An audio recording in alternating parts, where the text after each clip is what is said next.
For many artists, it's really challenging to draw from mind. But with these mini exercises, you can train your mind so you can start drawing from mind. First, let's look at why it is difficult to draw from mind. First, because you need to have some basic knowledge about drawing. For example, you need to know the proportions, you need to know anatomy, you need to know the interrelation between the light and the shadow. Besides, you need the basic knowledge of perspective. Usually, the main problem is people don't do enough drawing practice, or they don't observe their surroundings very well. Because in order to draw from your mind, first, you need to be a very good observer. In order to draw from mind, let's see what exercises you can do. The first thing we should do is to draw by looking at a reference. It can be drawing from life, or it can be drawing a reference photo, let's say. But the key point here is that we have a reference and then we are looking at them, and then at the same time we are telling our hand to draw what we see with our own eyes. This improves the eye and hand coordination. For example, what you can do, you can set up some objects in one room, such as a candle, a fruit, and then for a minute you can just stare at those objects and try to capture that moment in your mind. After you're done, you can go to another room, grab a paper and pencil, and start drawing what you just saw. You close your eyes, try to think what you just saw, and try to draw that on that paper. You repeat this process until you get the full picture. After doing this exercise for a while, you will see that that time between two rooms is going to get less and less. Another exercise I can suggest is basically scribbling. I want you to close your eyes and then on a piece of paper, just make some scribbles without even thinking about what you're drawing, as if you lost your hand's control. And then when you open your eyes, I want you to look at that paper and try to see some objects, some meaningful things in that scribble. If you want, you can make your drawing upside down, turn left, turn right, whatever you want, until you see something in them. And once you see things, start drawing them, start completing them with a different color, and at the end, you will see some amazing results. Here are some examples from my workshops. This was my work, and these are my students' work. The other thing we can do is to get to know objects better by drawing them from every angle we can. For example, a palette knife. You can draw a palette knife and then you can change the direction of the palette knife and draw again, change maybe your angle and then draw again. This way, you will get a feeling of that object so that when you even close your eyes, you will have that image in front of you. For your paintings or drawings, what kind of objects do you mostly use? You can choose these objects and try to see them from every angle and draw them. Another exercise you can do is to get a reference photo, for example, like a portrait, and I want you to try to draw the same person from a different angle, which is very difficult, I know, because you are going to draw from imagination, but try it. Or if it's a landscape, you can try to draw the same landscape or paint the same landscape from a different angle. Not from left, maybe from just an angle that is straight, or from the right angle. Just pick one. Perspective. It's something that we need to learn from the get-go. As the things go further, they get smaller, their color gets muted, and also the objects get blurry. As they get closer to us though, they get brighter in color and they are much clearer, so we can see them much more easily. So we need to know how perspective works. Another thing to learn to improve drawing from your mind is, of course, proportions.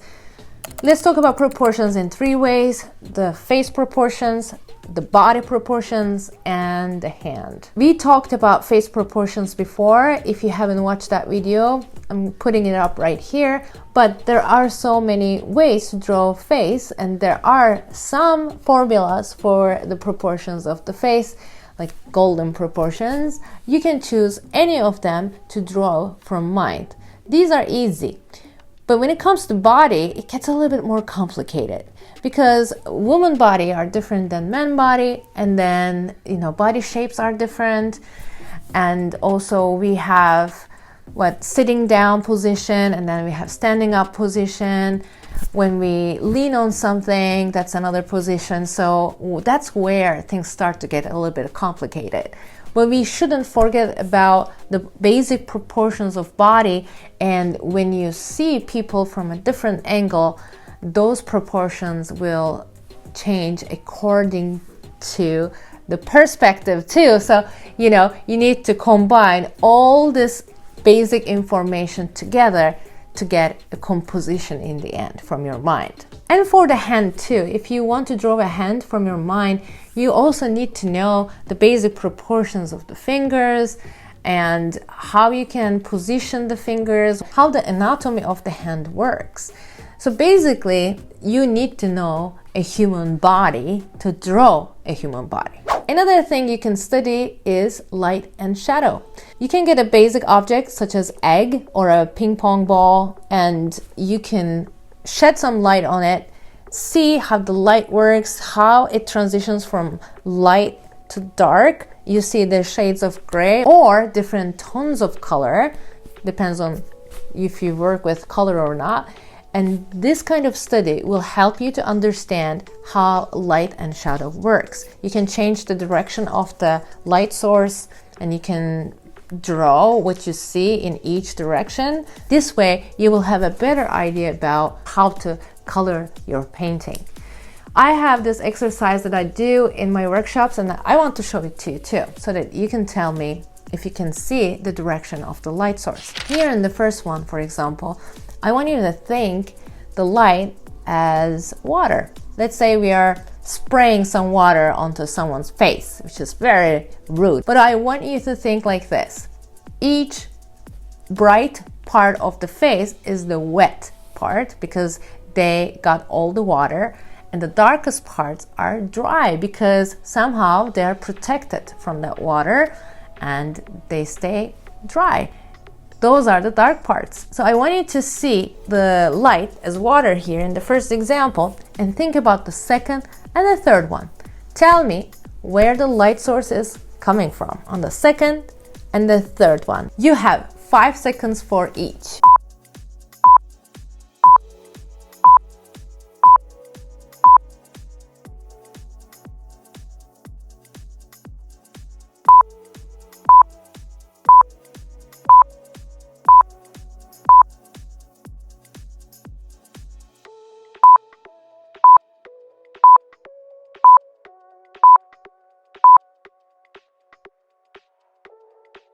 Please share in the comments, did you get all of them right or not really? And the last thing I want to talk about is creating a composition. This is usually very challenging too.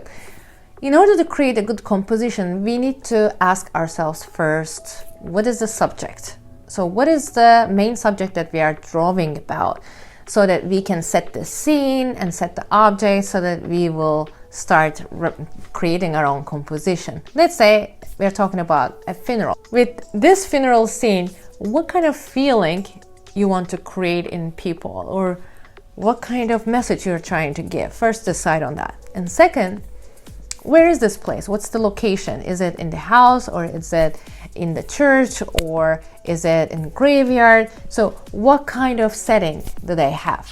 What kind of objects do you need to draw? If you are in a church, are you going to draw the chairs? How many people are you going to draw? Are they going to be facing their back to you or their front to you? All these kind of details, you need to map them out. If you are working with color, what kind of color palette are you going to use? When I went to MoMA in New York 2 years ago, I saw Picasso's work, and I think he's a master in using complementary colors in his paintings. But again, he's a cubist artist. If you're doing some realistic work, and especially if it's a funeral, you might not want to use these bright colors. So what is your color choice? Plan them ahead again. So once you set up which object's going to be where, how many people are going to be there, what kind of color you're going to use, what kind of feeling you want to give. Then you create one initial draft. It can be on your tablet or it can be on paper. Doesn't matter, but you have a very rough draft of what you want to do from the get-go. Then, little by little, you add the details with your knowledge of perspective, anatomy, proportions, and light and shadow. Some artists and hobbyists too, they feel bad because they cannot draw from mind yet, and they feel like they are not good enough just because they can't draw from mind.